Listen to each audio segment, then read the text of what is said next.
25절 처녀에 대하여는 내가 주께 받은 계명이 없으되 주의 자비하심을 받아서 충성스러운 자가 된 내가 의견을 말하노니. 자, 처녀에 대하여는 내가 주께 받은 계명이 없다고 했죠. 자, 계명이 아니면 뭐라는 거예요? 권면이라는 거겠죠. 사도 바울 자신의 권면이라는 것입니다. 자, 내 생각에는 이것이 좋으니 곧 임박한 환난으로 말미암아 사람이 그냥 지내는 것이 좋으니라. 자, 임박한 환난으로 말미암아 사람이 그냥 지내는 것이 좋다. 제가 아까 앞에서 말씀드린 그 마태복음 24장 말씀 있죠? 아이벤자와 그 아이 낳은 자에 대한 그 경고의 말씀, 이걸 말씀하시는 거예요. 저도 이 말씀을 보고 그 마지막 때가 되어서 갈수록 임박한 환란을 대비해서 사람이 결혼하는 것보다는 독신으로 사는 편이 이제 더 좋다라고 생각은 합니다. 하지만 이건 역시 아까 뭐랬죠? 명령? 아니죠. 권면입니다. 권면.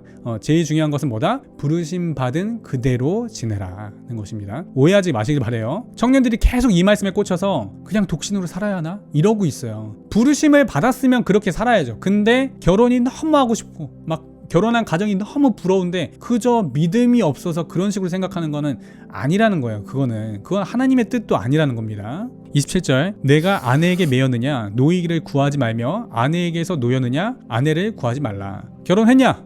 그러면 그대로 살라는 겁니다. 그리고 이혼했냐? 그러면 재혼할 생각 말라는 겁니다. 28절 그러나 장가가도 죄짓는 것이 아니요 처녀가 시집가도 죄짓는 것이 아니로되 이런 이들은 육체의 고난이 있으리니 나는 너희를 아끼노라. 그러니까 결혼하는 게 죄짓는 것은 아니다. 그러나 육신의 고난은 있을 거야. 각오해. 난 너희들을 아껴서 하는 얘기야. 이거죠. 29절 형제들아 내가 이 말을 하노니 그때가 단축하여진 거로 이후부터 안에 있는 자들은 없는 자 같이 하며 우는 자들은 울지 않는 자 같이 하며 기쁜 자들은 기쁘지 않은 자 같이 하며 매매하는 자들은 없는 자 같이 하며 세상 물건을 쓰는 자들은 다 쓰지 못하는 자 같이 하라. 이 세상의 외형은 지나감이니라. 코린토스라는 도시는 기원전 44년에 새롭게 건설된 도시였어요. 기원전 146년에 그 코린토스가 로마에 대항을 해서 한번 반란을 주도를 했었거든요. 그때 로마가 여기를 완전 그냥 쑥대밭으로 만들어 놨어요. 그리고 아예 새롭게 건설된 도시예요. 그리고 이제 퇴역 군인들이 은퇴하면서 놀고 먹으려고 모이는 도시가 이 코린토스였습니다. 요즘 무슨 이렇게 판교 신도시, 동탄 신도시 그런 기획 도시들 있잖아요. 이 코린토스가 바로 이런 도시였거든요. 그 코린토스 운하 때문에 무역의 중심이 되기도 했고 뭐 설명하자면 뭐 길지만 아무튼 지금의 이 대한민국처럼 아주 살기 좋고 뭐 즐길 거 많고 뭐 볼거리 많고 화려하고 뭐 그런 도시였습니다. 그러니까 지금 사도 바울이 한마디로 뭘 말씀하고 있느냐, 이 땅에 미련 두지 말고 나그네처럼 살다 가라는 겁니다. 이건 사도 바울이 예언을 한 건지는 모르겠는데 이제 코린토스에 이제 365년과 375년에 지진이 있었는데 여러분 그 그리스의 유명한 파르테논 신전 있잖아요. 그것도 바닥 길이가 70m입니다. 지금도 여러분들이 그 코린토스시 성지순례 가보시면 그 아프로디테 신전 규모가 더 커요. 80m. 근데 다 무너지고 지금 기둥 몇 개 남아 있습니다. 엄청난 지진, 그리고 그 뒤로도 뭐 서고트 제국의 침략, 뭐 오스만 제국의 침략, 베네치아 공화국의 침략, 마지막에 이 그리스 왕국에 이제 복속될 때까지 이 땅의 주인이 몇 번이나 바뀌었어요. 실제로 이 땅에 투자했던 것들 다 날아갑니다. 천국으로 아무것도 가져갈 수가 없어요. 그러니까 부질없이 지금 이 땅에 투자하지 말라는 것입니다. 자, 32절 너희가 염려 없기를 원하노라. 장가가지 않은 자는 주의 일을 염려하여 어찌하여야 주를 기쁘시게 할까 하되 장가간 자는 세상 일을 염려하여 어찌하여야 아내를 기쁘게 할까 하여 마음이 갈라지며 시집가지 않은 자와 처녀는 주의 일을 염려하여 몸과 영을 다 거룩하게 하려 하되 시집간 자는 세상 일을 염려하여 어찌하여야 남편을 기쁘게 할까 하느니라. 그러니까 독신으로 사는 사람은 오직 천국을 위해서 스스로 고자된 삶을 살면서 주님을 기쁘시게 하는 삶을 사는데 모든 것을 다 투자하면서 살아가는 데 반해 결혼한 사람들은 자기 남편, 자기 아내를 기쁘게 할 궁리들을 하면서 마음이 갈라진다는 것이죠. 그래서 독신이 유익이다. 할 수만 있다면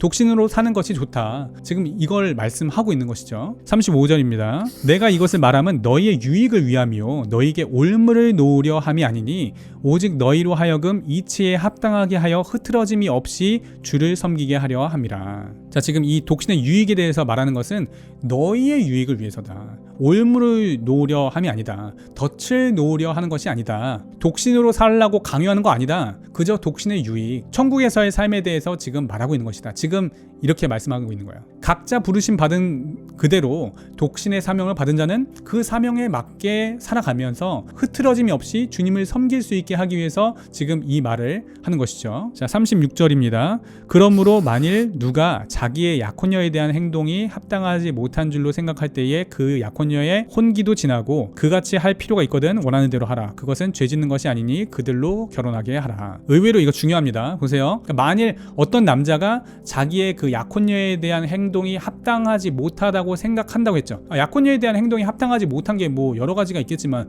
그 중에 가장 대표적인 게 뭐겠어요? 성관계겠죠. 그렇죠? 아직 약혼한 사이에서는 부부관계를 맺을 수가 없어요. 아시죠? 아직 정식 부부가 아니기 때문에 그래요. 그런데 육신이 연약해서 불타는 성욕으로 인해서 약혼남이 약혼녀와 잠자리를 같이 했다면, 그리고 혼기도 지났고 결혼할 필요가 있다면 원하는 대로 결혼하게 하라는 것입니다. 그것은 죄 짓는 것이 아니라고 했습니다. 자, 근데 이거 혼동하시는 분들이 많은데 약혼한 사이일 경우는 죄 짓는 게 아니라는 거예요. 정식으로 약혼식 올리고 약혼 예물 교환하고 약혼서 작성하고 혼인신고한 사이라면 죄가 아닙니다 라고 말씀을 드리면 요즘 그런 사이가 어딨냐는 거예요. 당연하죠. 그런 사이가 없죠. 그래서 제가 혼전성관계 하면 안 된다라고 말씀을 드리는 거예요. 그렇게 말씀을 드려도 그걸 받아들이지 못하세요. 여러분, 구두 약속은 약속이 아니에요.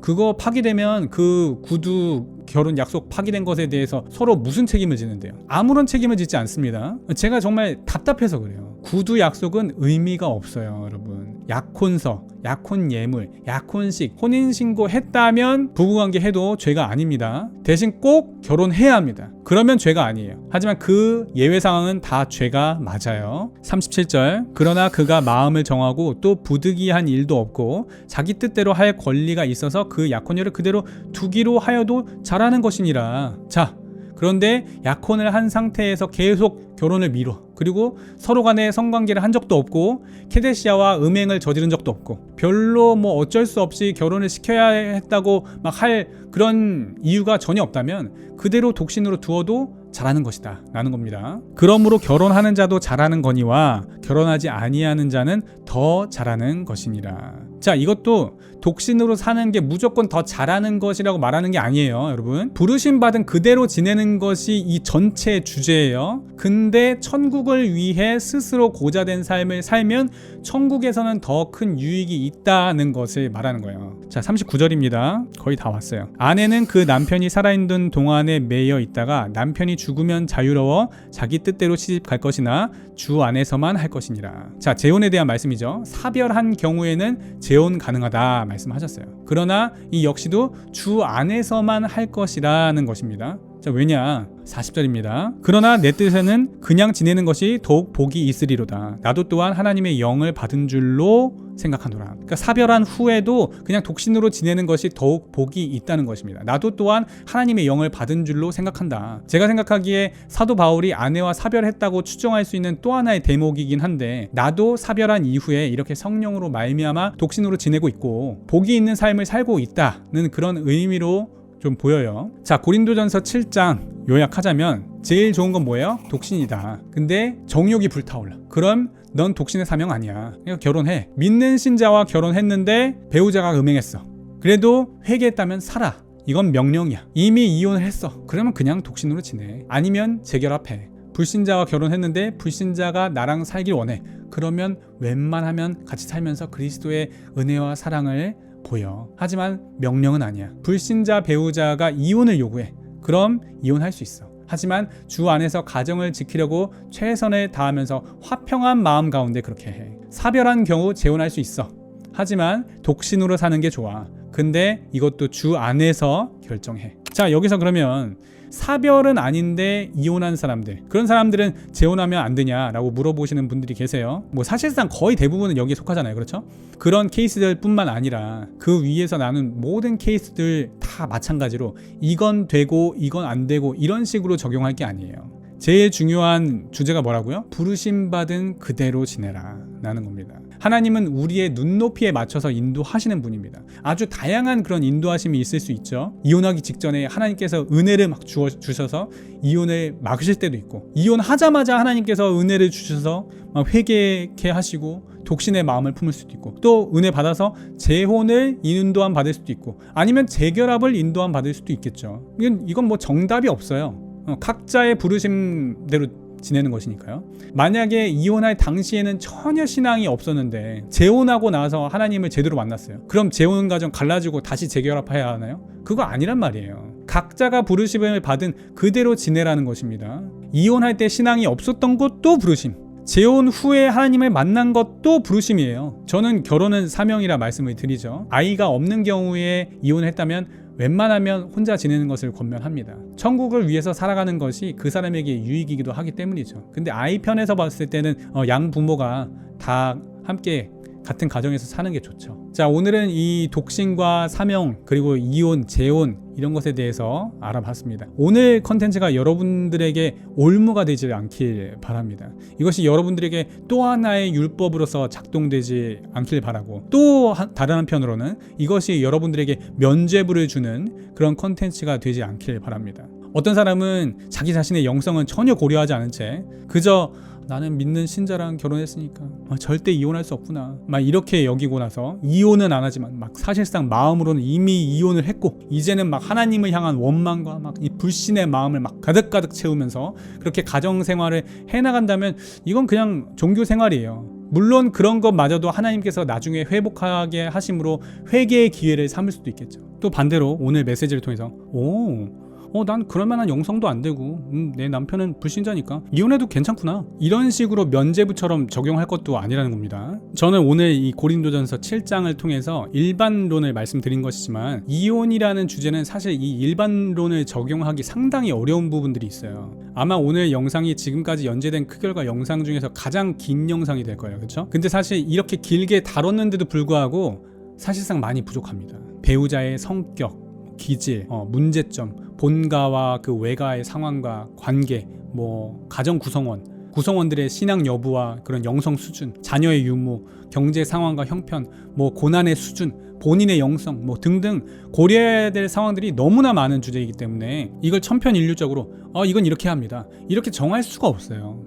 제일 좋은 건 상담을 받으시는 것이 좋아요. 지금 현재의 신앙 수준과 형편 등등을 모두 고려해서 결정해야 하는 부분이기 때문에 그렇습니다. 그런 이혼에 관련해서는 꼭 상담을 받으시길 바랍니다. 언젠가 한 번은 좀 다뤄야 하는 내용이었고 조금이나마 좀 도움이 되었으면 좋겠습니다. 제가 매번 말씀드리지만 만약 여러분들이 출석하는 본교회 목사님의 가르침과 충돌할 경우 어떻게 하시라고요? 무조건 본교회 중심입니다. 그리고 여러분들이 배우고 알고 있는 지식을 갖고 여기서 주장하실 필요도 없어요. 저도 제 해석과 가르침이 100% 정답이라고 생각한 적 한 번도 없습니다. 그저 각자 배우고 확신한 일에 거하는 거예요. 그저 여러분들에게 몇 가지 도움이 되는 소스가 있길 바라고, 여러분들에게 도움이 안 된다면 그냥 버리고 지나가시길 바랍니다. 오늘의 한 줄 메시지, 더 많이 탕감받은 자가 더 많이 사랑하고 죄가 더한 곳에 은혜가 더욱 넘친다. 그럼 다음 시간까지 샬롬.